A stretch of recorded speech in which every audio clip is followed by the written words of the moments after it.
you guys are live. Okay, great. Thank you so much. Well, good afternoon, everyone. Welcome to the October 24, 2022 East Bay Regional Park District Parks Advisory Committee meeting. And we are beginning our meeting at 4:05 p.m. And I'd like to invite our recording secretary, Yoli Padmore, to conduct roll call, please.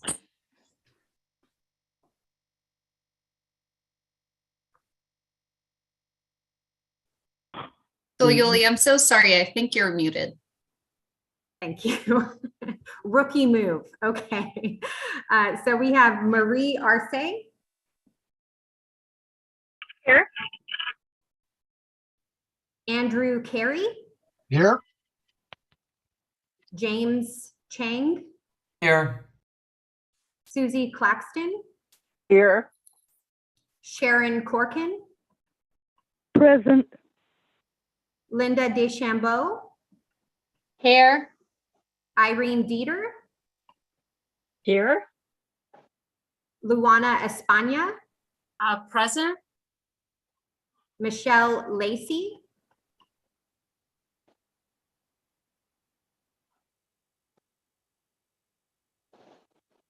Okay, Michelle Lacey, one last call. Okay, Dev Mahadevan. Here.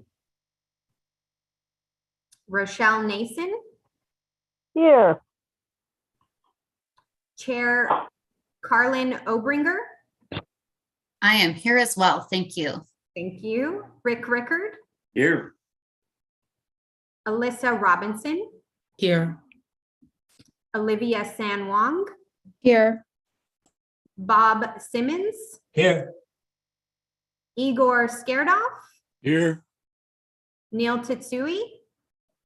Here. Roland Williams. Okay.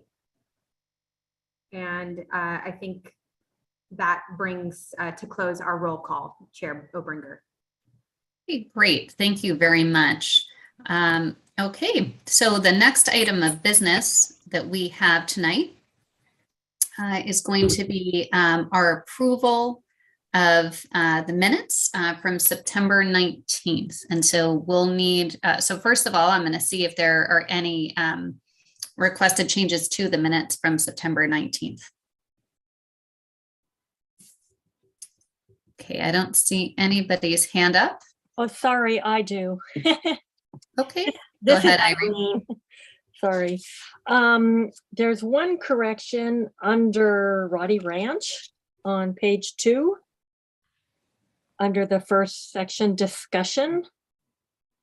It should say Member Dieter raised a question about whether any changes had been made to this plan since it was brought. So it really should say whether any changes had been made. And follow that up with the answer was no by staff. And then under section 3 on the bottom of that page on motion,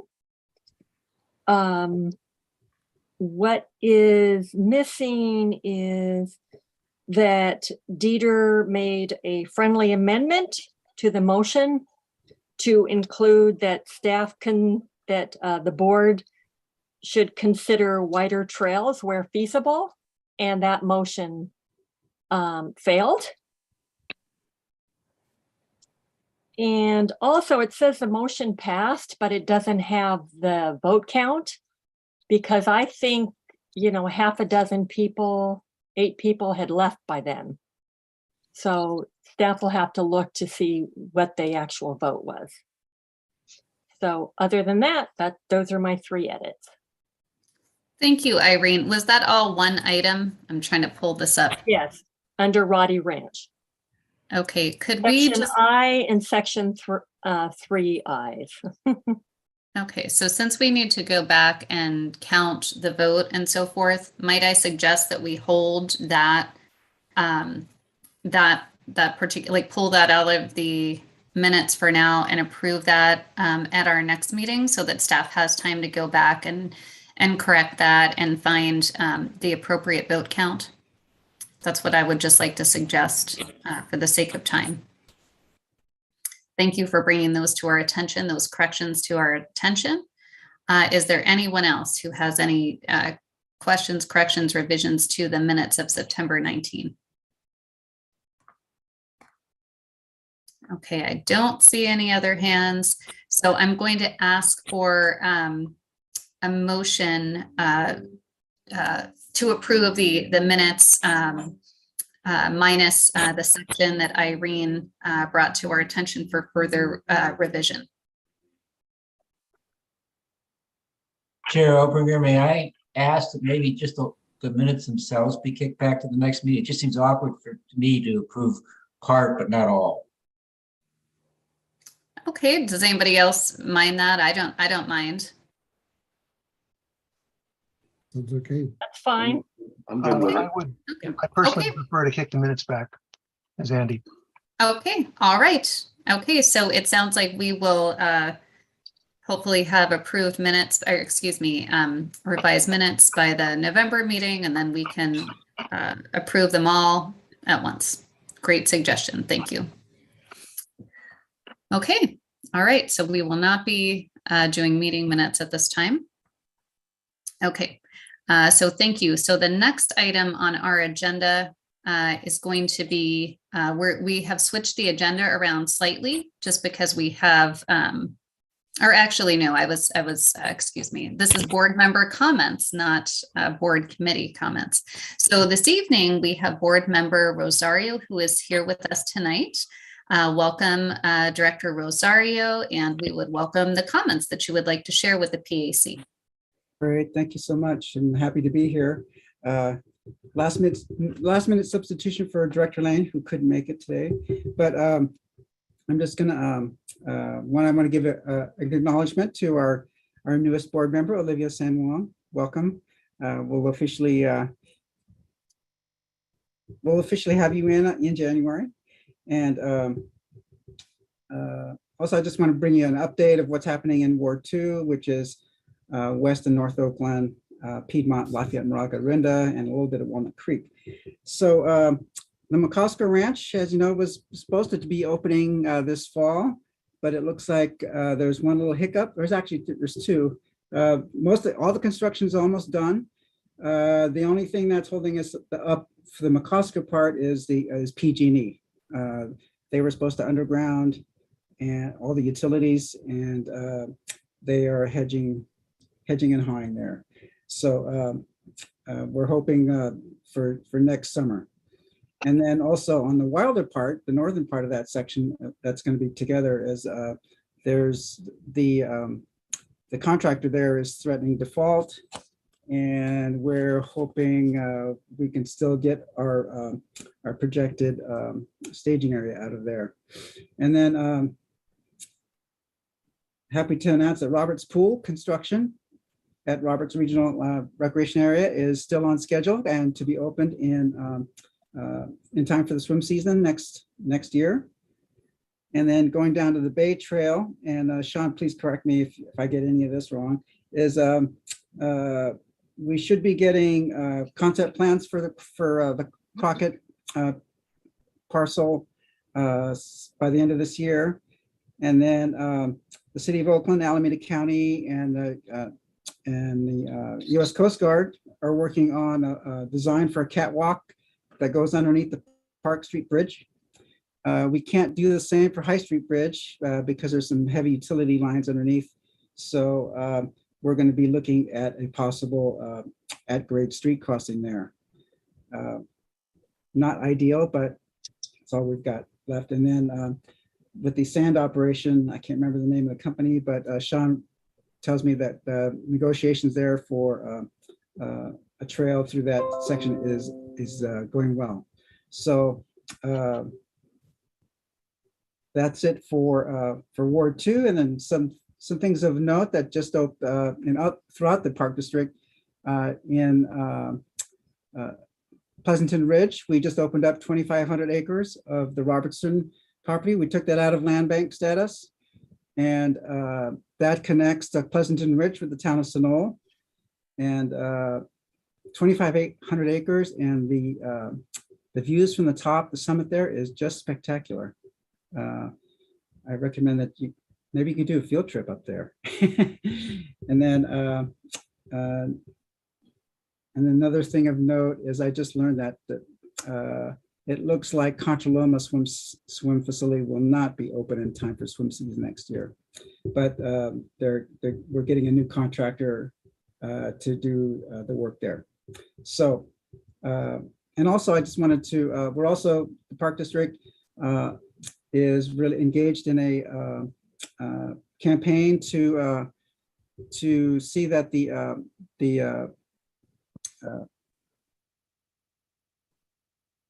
Yuli, help me out here. Exoneration. Yes, the exoneration campaign to make sure that we can get the sailors exonerated there at the Thurgood Marshall Regional Park. So we hope you can all join us in that in your each and individual efforts. And so with that, I'm open for questions or turn it over to the chair. Thank you. Thank you so much, Board Member Rosario. And we, those of us who had the privilege of going out and touring the Thurgood Marshall Regional Park on October 5th, we heard more about the exoneration efforts and look forward to working with you further on that. So are there any questions for Director Rosario? And I am doing my virtual scan. I do not see virtual or physical hands. Although Bob, you're off mute. Would you like to say something? Oh, I'll ask a question if I can, Board Member Rosario. I was very interested to hear you talk about Pleasanton Ridge. When I asked about 3-4 weeks ago, I was told that he had done the soft opening for the Sunol, but it wasn't publicly opened yet. But I gather from your comments that it's now open to the public and we're free to go down there and hike or whatever. My understanding, the parking lot is done, and it should be. I can. I think Jim or Brian can probably give me an update. Yeah, Director Rosario, I can.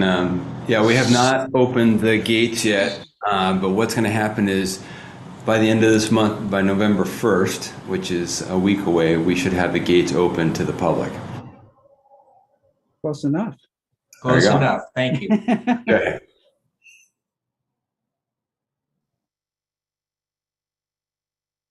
Thank you. Does anyone else have a question for Director Rosario? All right. Well, thank you very much, and you're welcome to join us for the rest of our meeting. Director Rosario, thank you for being with us today. Okay, next up on our agenda. Okay, so we've got public comment. So I'm just checking to see, are there any members of the public who wish to address the PAC at this time?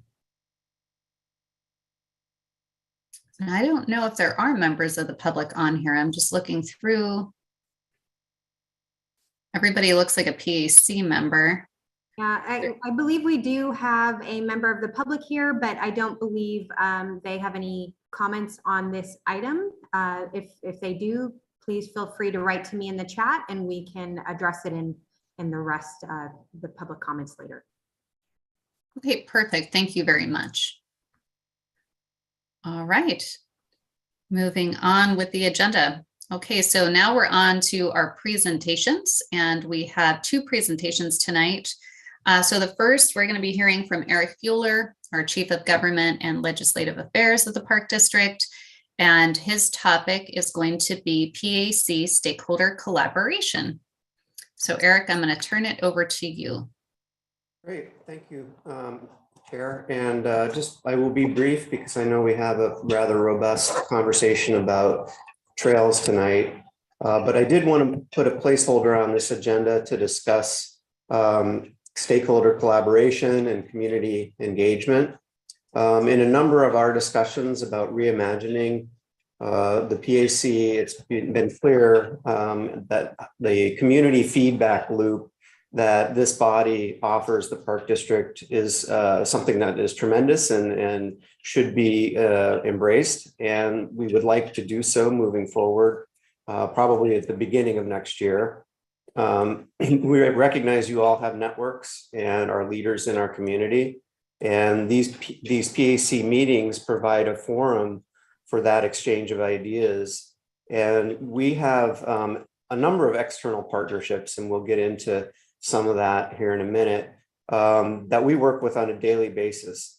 And it really feels right that we would bring some of those partners before the PAC and having conversations about engagement and programming and really what the partnerships are doing. And also that would help provide feedback from the community, from the PAC, and can lead to a better programs, better projects, and a more active community.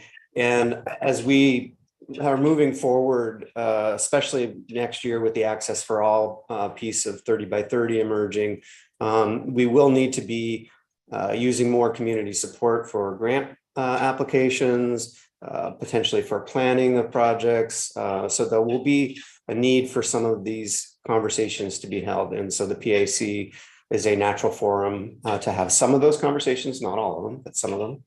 And so with that, we have three quick examples of some of the partnerships that we have, or some of the external engagement that we've had that really has made a difference in the Park District and also with conversations with the PAC. So I wanted to just start maybe by asking our chair to comment a little about this first slide here, where we learned, where we had the robust discussion about the naming of Thurgood Marshall Regional Park, home of the Port Chicago 50.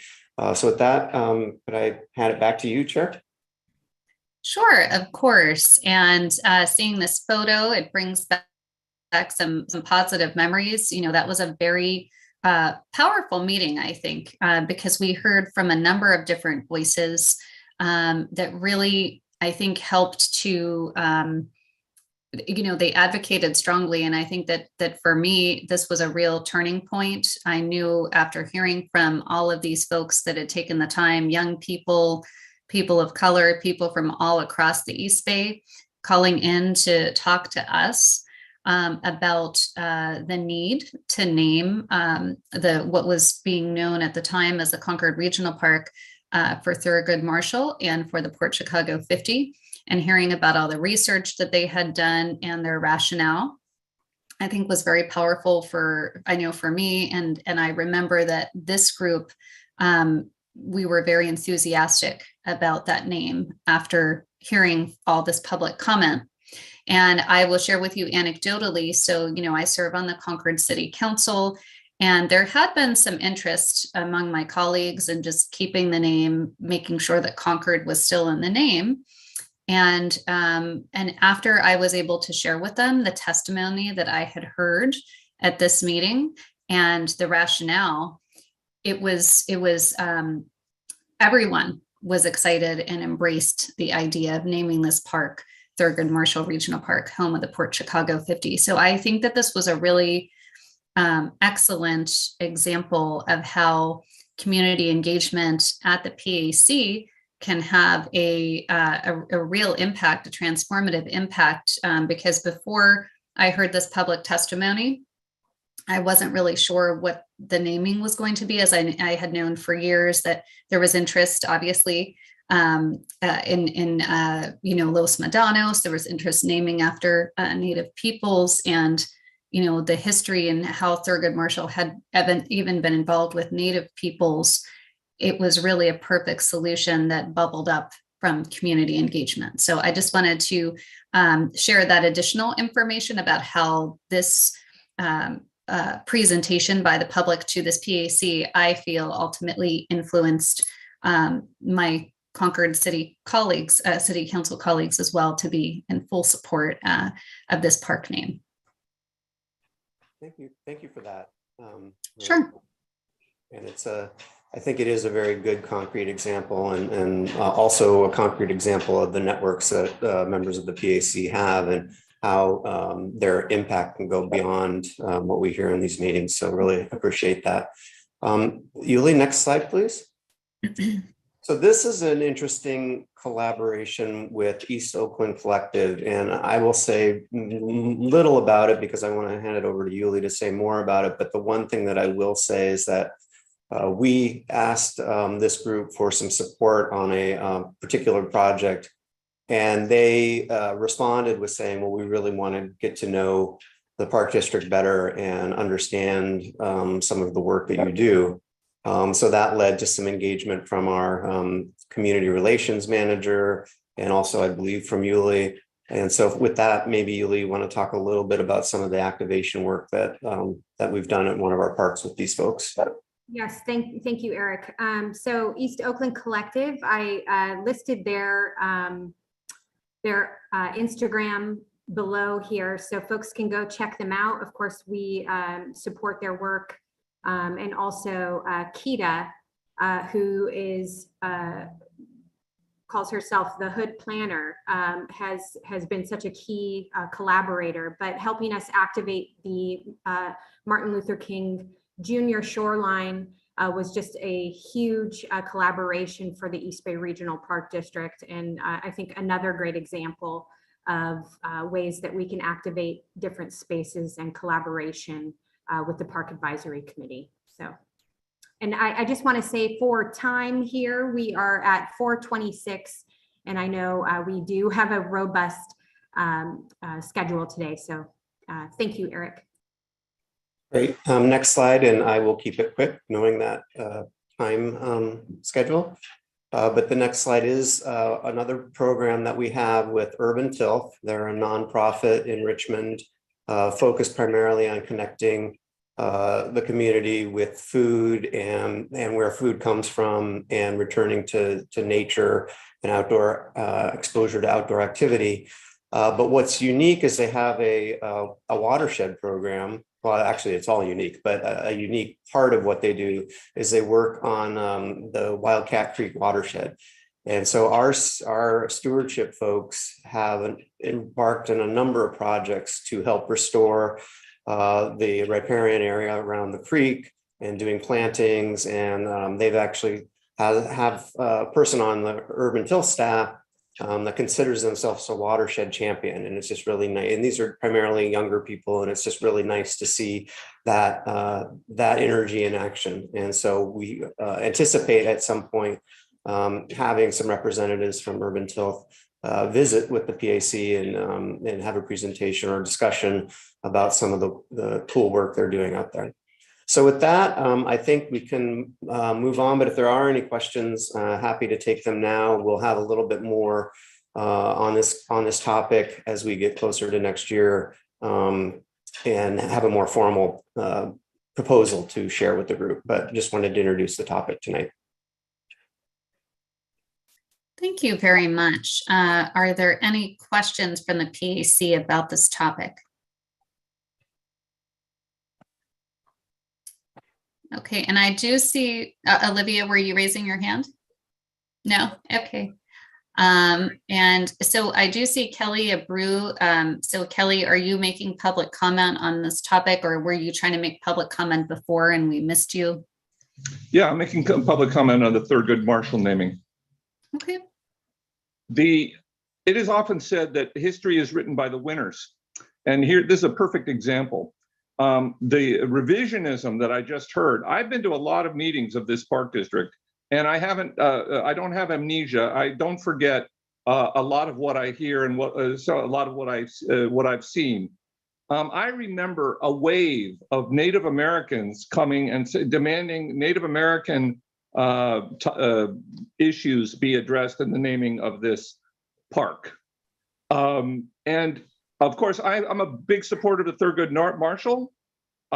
This is the right name for that park. I'm on 100% on the Thurgood Marshall side, but I would like everybody to remember that this came out not of this wonderful spirit of unity and togetherness and consensus. It came out of discussion and dispute and fighting and disagreement. That's where this name came from. Thank you. Thank you very much. Okay. So I don't see any other hands, so I think we're going to close. Oh, excuse me, Elisa, I do see your hand. Sorry, late as usual. I had to find the right buttons. I just want to say that I'm very supportive of this, and the two examples that you gave are wonderful. The community engagement that we had, including outreach from the Black Employee Collective, and just the consensus of people coming to the PAC and working with us. I do remember some of our Native partners coming to the meetings. I don't remember it being contentious. I remember it being more of a support thing, especially having invited members of my own network that are part of that community to come and speak on that. And then Urban Tilt is just a great nonprofit doing wonderful watershed restoration and working in the Wildcat, watershed. So great examples. Thanks, Eric. Thank you. And I do want to clarify, I know that there were years of discussion around the park naming. And the example that I was speaking to this evening was the example just related to the Park Advisory Committee. So I know that there were many groups that over the years were engaged in a variety of meetings. And so this was just meant to be one example, an isolated example of how the PAC was a welcome space for members of the public to engage and a positive outcome that came out of that engagement. So I just wanted to clarify that for folks. Let's see, I'm just going to check once more to see if there's anybody else. Okay, no other hands at this time. Thank you very much, Eric. And so in the future, we will be talking more about this PAC stakeholder collaboration. All right, so now everybody, we are going to be doing something more interactive tonight, which I'm very excited about. And I thank Eric and Jim O'Connor for putting this together for us. We're moving on to item 5B. And we're going to be talking about the 2022 PAC Trails Workshop. And so we'll be able to engage in breakout rooms. And thank you very much. I know that Yuli worked very hard on this so that we don't have to sit here and wait 20 minutes to be put into our groups and so forth. This has all been very well organized. I hope that you enjoy this experience. And I'm going to turn it over to Jim to facilitate this conversation. Thank you, Chair Obergeier. This is Jim O'Connor, Deputy General Manager, East Bay Regional Parks. We're pretty excited tonight to try something different with all of you. Normally you have staff presenting to you and giving you information on kind of a one-way basis, but tonight what we want to do is we want to flip the script here and really listen to you as informed citizens and representatives of your various community groups, and have a very open-ended question for you. And really what we're looking for, the board and staff are deeply looking at issues around trails. And what we wanted to do is just give you a very simple question. It's like, what issues and challenges do you see that are facing the district's trail system currently or in the future? A very simple question for a very complex topic. As all of you know, I've been listening to the various conversations we've had around this. So tonight, I just want to really quickly talk about the process. You can see that all of you have been giving a BR number. That's a breakout room number. And what will happen is that Yuli will open up the breakout rooms, and you'll find your room, and it'll say join, and you'll hit join for the room that you're assigned to, and there's 4 breakout rooms. We're going to have a small group exercise in there where we go through this question and the potential solutions that you see for the issues that you identify. We're going to ask you to, in each group, to look at your top 5. And then we're going to rejoin here in the main Zoom room again and go over those and finish up with some public comments on this item like we normally do on the agenda. For members of the public that are here in the Zoom, you will be able to go from in between breakout rooms if you want to monitor the conversation and listen in. But this is a process for the PAC members. Public comment will occur when we all reconvene back in the main breakout room. So, and we have in each of these rooms, we have a facilitator and a note taker. And we'll have a slide deck that we're using, a Google slide deck, which we will then publish after the meeting as part of the meeting minutes. So that'll be part of the record of the breakout rooms. We will also be recording each of the breakout rooms, and then those recordings will be published on the district website as part of the meeting record. So we have that public record existing after the meeting. So before I begin, we go into the breakout rooms. Are there any questions about process for tonight? Yuli will stay in the main room if there's any members of the public that show up late and don't hear that instruction, and she'll be able to instruct them to that they can go between breakout rooms.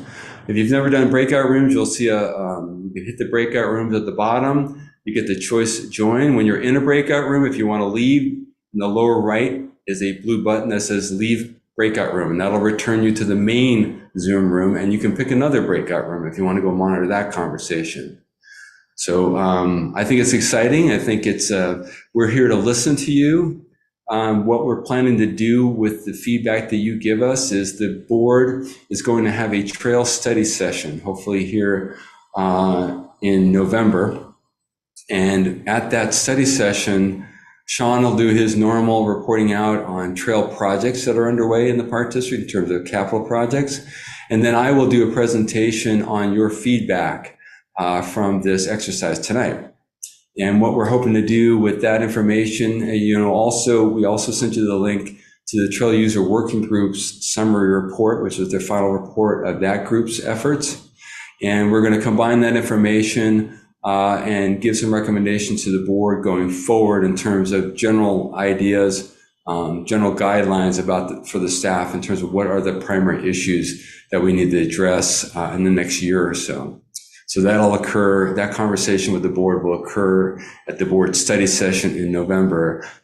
We don't have a specific date for that, but I'm sure we will get that out to all of you as soon as possible. We're hoping to have that date by the end of this week.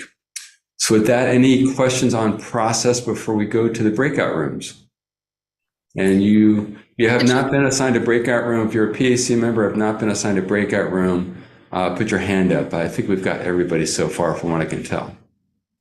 And Chair, did you have a question? I did, yes. Could you please let us know how long we'll be doing this, and then when we're going to rejoin the main session right after a certain period of time? So how long is this discussion going to go? So we'll be in the breakout rooms for 1 hour.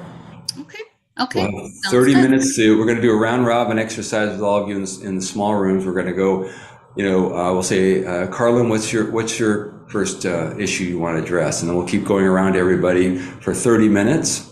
And then when we're asking you the question what the issue is, at the same time, we want you to discuss what you think the potential solution is to that issue that you bring up.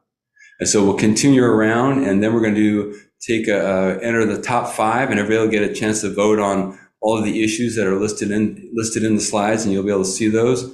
And then we'll combine all of those to pick a top 5 for your breakout room. Sounds great. Thank you. Oh, 1 hour. It's like speed dating. We're going to move you forward really fast and get through it. And the idea is to have some fun here. So let's have some fun with it and see where it goes. So any other questions on process? So as soon as Yulia will open up the breakout rooms, you enter your breakout room assigned, and then we're going to get started pretty quickly so we can make sure we try and get everybody out of here on time. Perfect. Thank you. Okay, looks like the breakout rooms are open. So I will see you in the breakout room.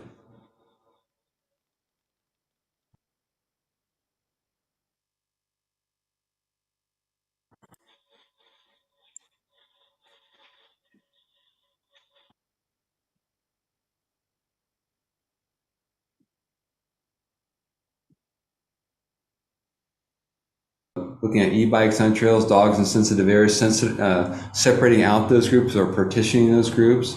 And ongoing communication between user groups is important too, to understand how each of them interact and what their issues of conflict are, so they're communicating and hopefully they're trying to avoid that and policing their own members of the different user groups. Conservation versus recreation, the classic balance that we try to do in the Park District and other regional agencies. The National Park Service is the paradox of our mission, promoting access, but also trying to protect these beautiful environments and these critical habitats. So what are the solutions? Land use planning, include that with every staff report. Education, emphasis on protecting the land, emphasis on user training on how to use the land, how to use our parks properly, and making sure they understand their role in helping us protect these beautiful places. Trail strategic planning, looking at both tactical, which is more like along the land use planning aspect, or trails planning in a park by park basis, but also looking at what I thought was really interesting is what's happening more globally into the future. What are the impacts of climate change, crowding, those types of things, and looking at that, there was a feeling that we hadn't been prepared for the impacts of e-bikes on parks and how that's overwhelmed us and seemed to catch up on us very quickly. Overcrowding of trails. We have the capacity for current trail use, and what are we going to do as our trails become more crowded in the future? Again, solutions, education, future planning, consider the increased capacity, forecasting capacity, develop more trails, develop more priority conservation areas at the same time. Compliance assistance, which is really helping others to educate others, much like our trail safety, volunteer trail safety patrol program, trail patrol program. Diversity and inclusion of park users, equity of access. Who's got access? Do they know the knowledge about accessing our trails, what's out there, how to prepare themselves to access those trails? Outreaching and working with partner and community groups, expanding existing work with community groups, diversify our workforce as a reflection of the communities we serve, emphasis on community involvement, not just engaging them, but involving them in the work we do and helping us protect these places.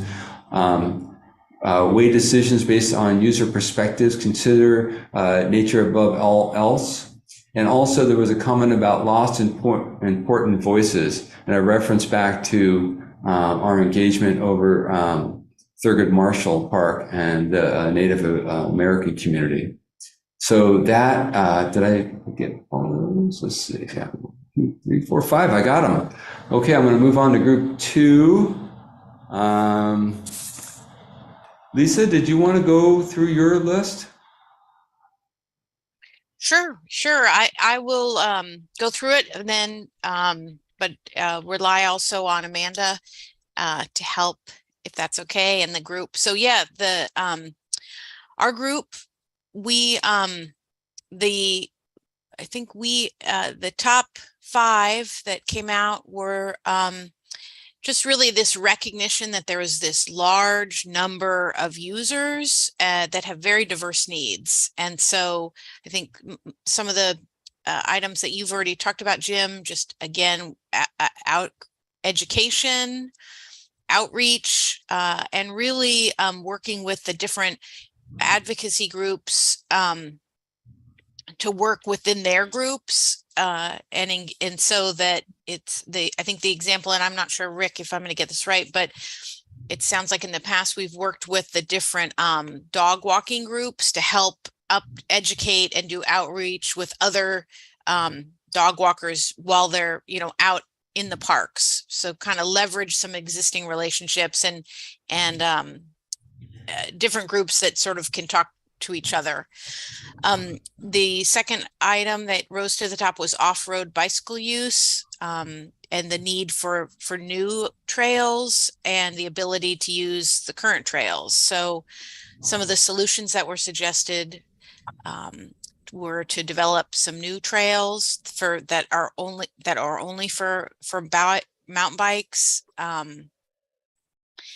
and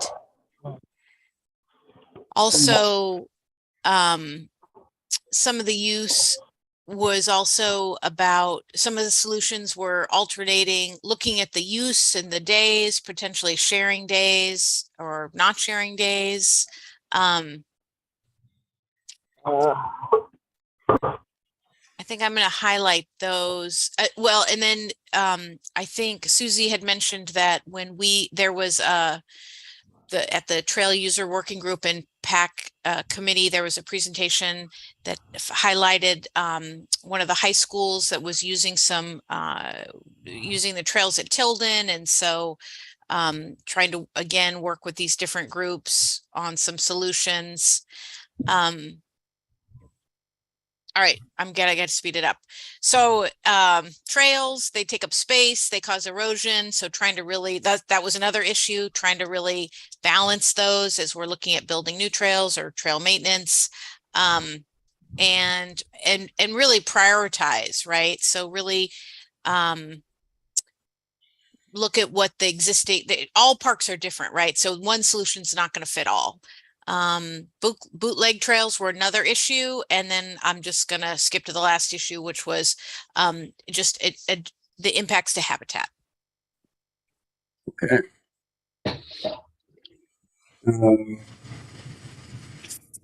So group 3, Brian, what can you give us the rundown? What happened here?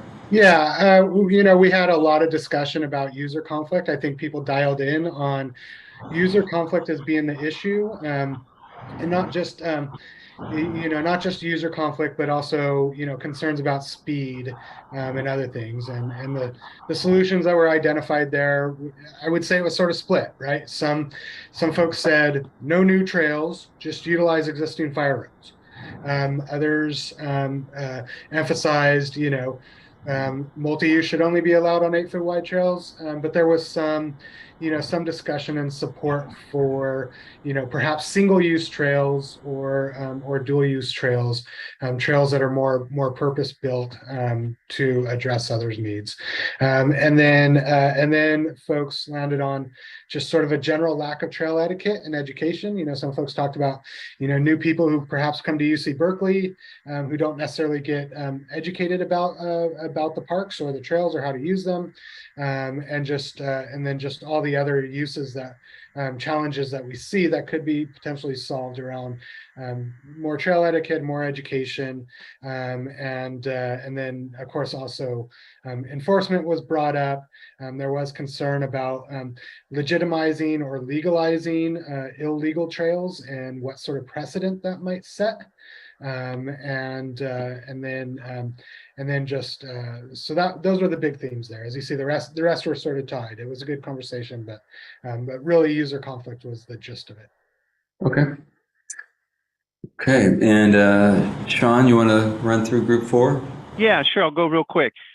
Really, there was a focus in my group on the opening of more areas and staging areas that are accessible by population centers and by transit as an issue and a solution.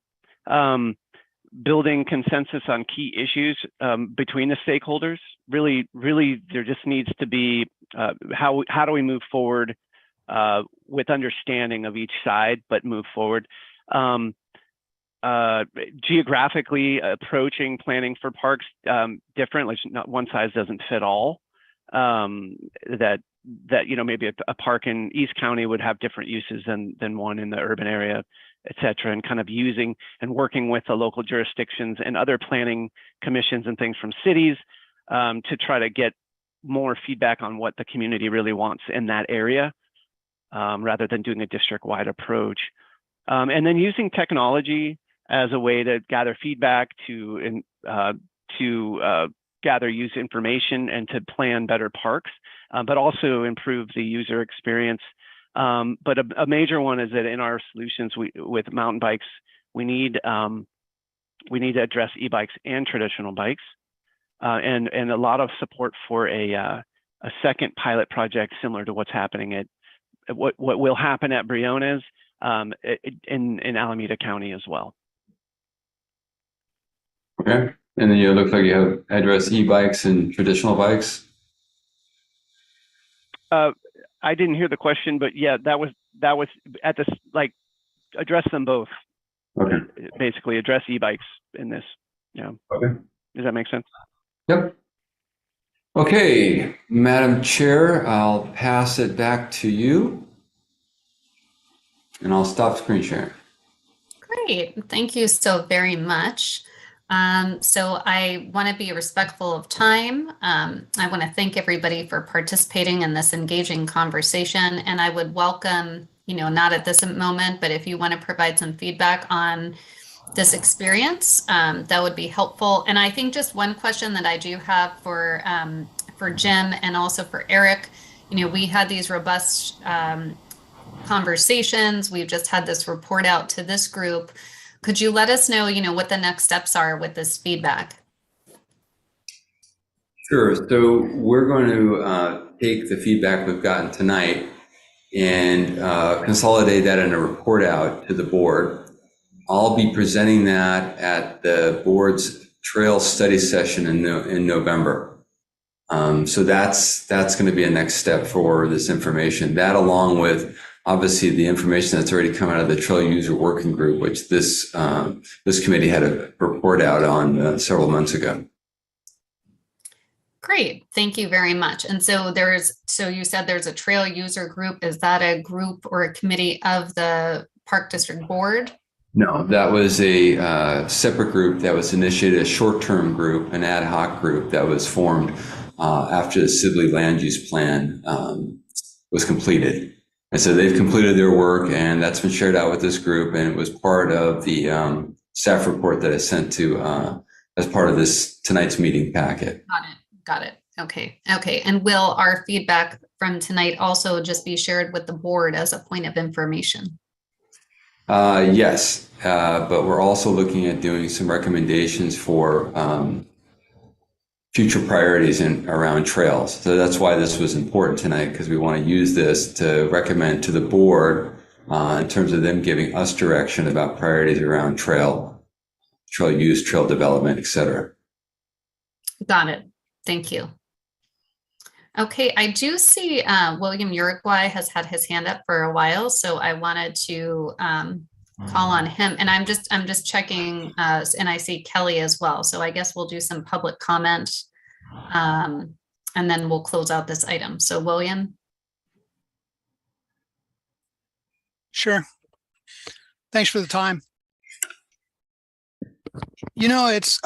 It's interesting listening to the comments, and I dropped in on the different groups, and what I'm not hearing and what kind of surprised me was the lack of consciousness about the species that are in our parks and the need to protect them.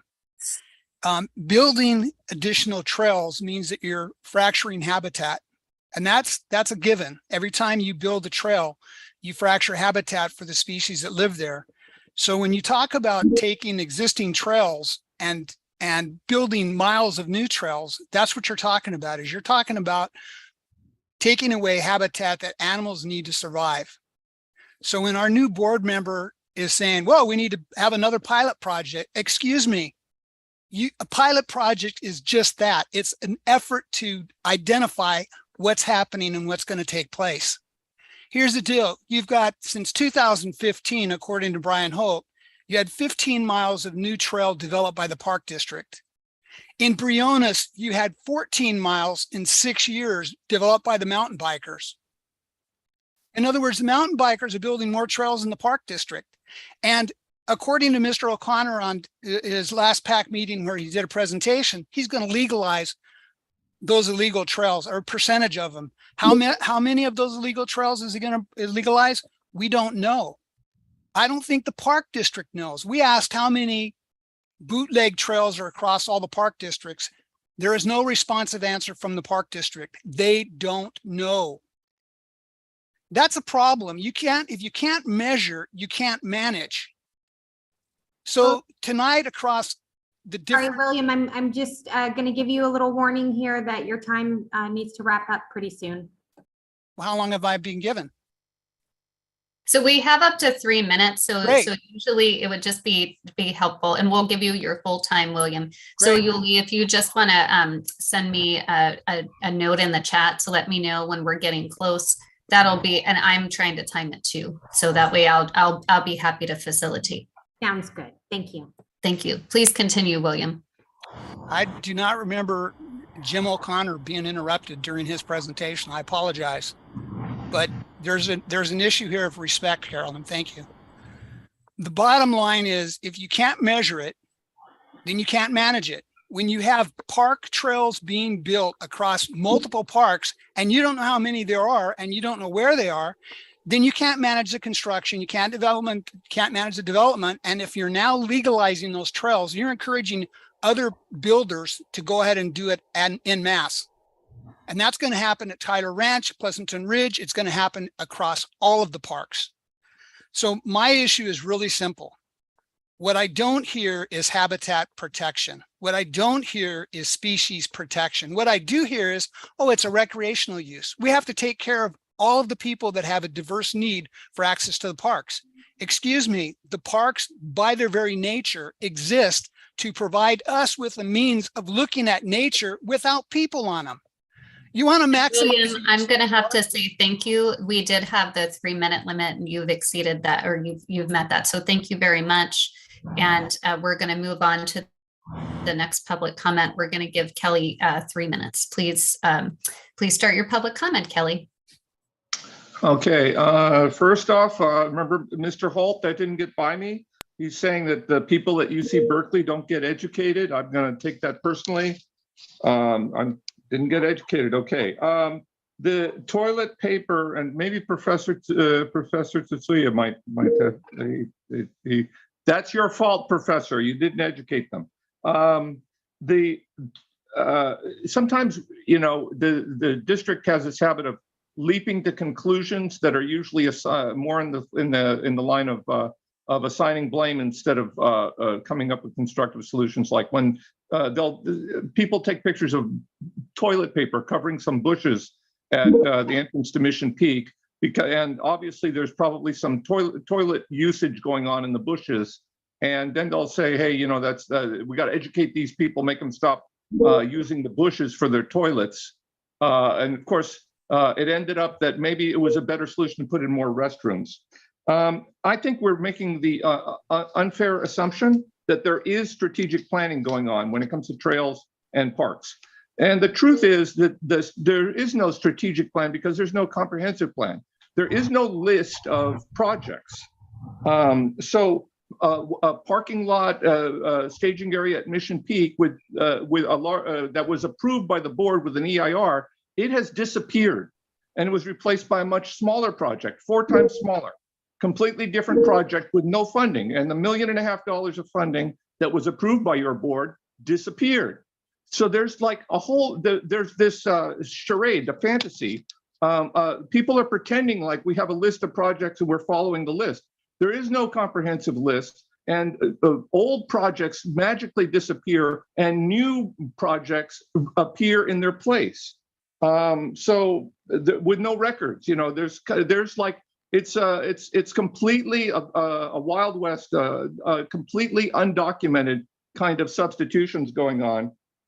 So we really need to document things so that and then also the idea of the e-bikes and things. You know, these e-bikes, I remember sitting in meetings here where the managers and everybody sat around and said, you know, e-bikes are coming, we all know it. We're going to do things step by step. This is not a surprise to you. This was part of the plan where this district doesn't act proactively. It waits and says, okay, we're going to do a little bit, and then we'll see what happens. I'm so sorry, but you reached 3 minutes. Slow motion. So Kelly, I'm sorry, but your time is up. Thank you.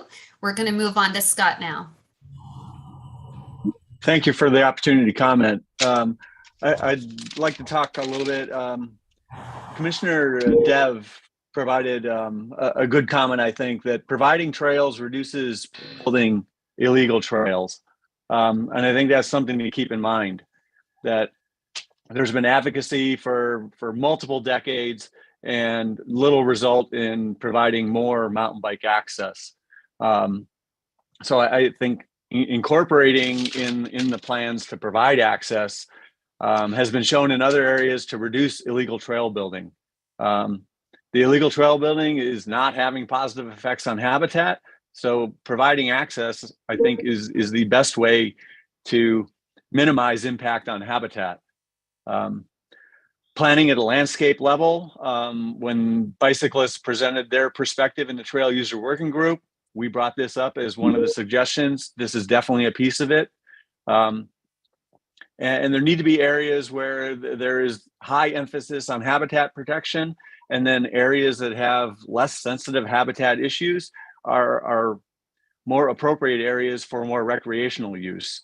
I understand the concern with legalizing illegal trails.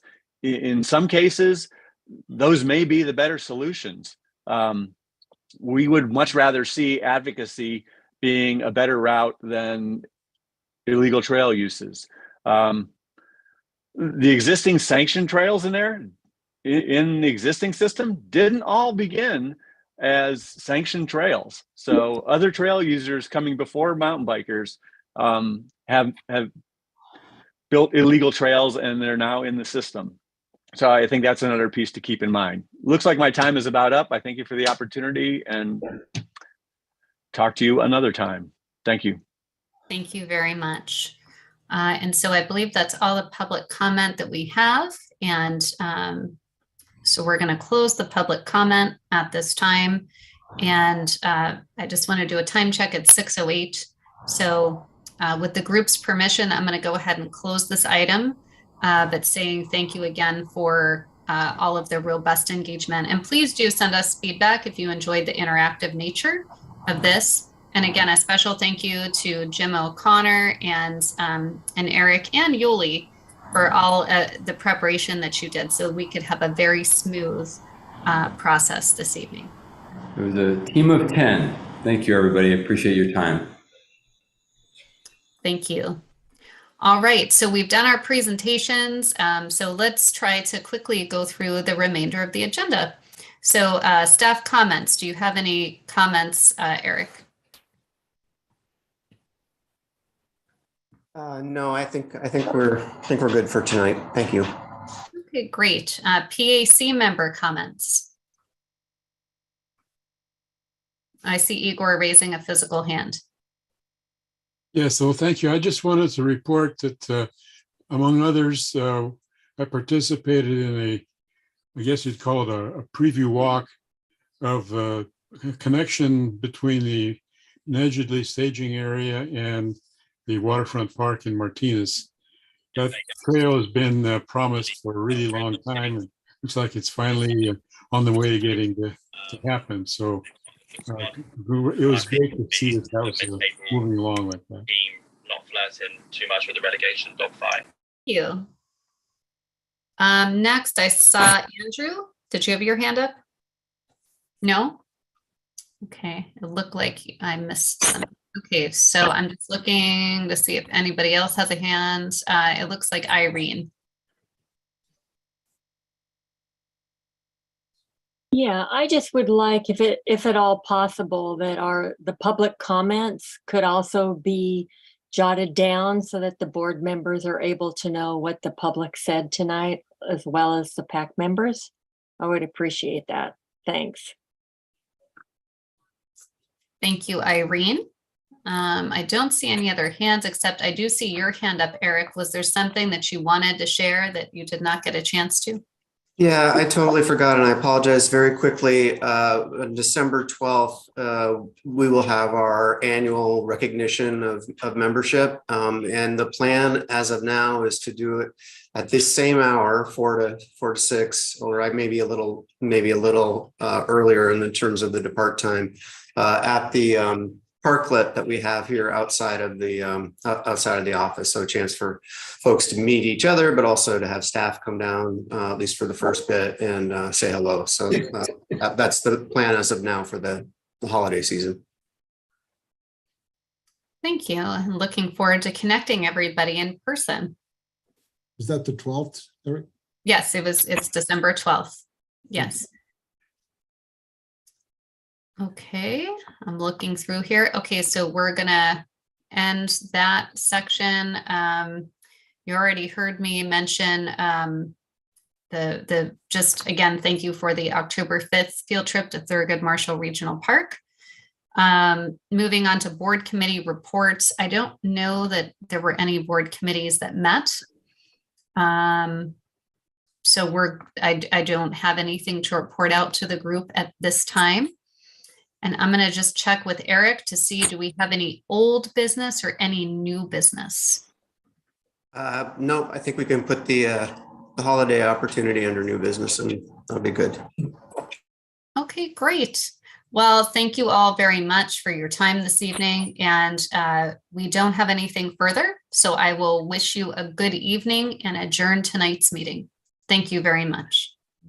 Nice to see you all. Hi, everybody. Bye. Everyone. Thank you, everyone. Take care. And thank you. I don't know if Bye. the chair's still here. Thank you, Chair, and thank you, Flora and staff. You guys did a really good job. It was very stressful, I'm sure.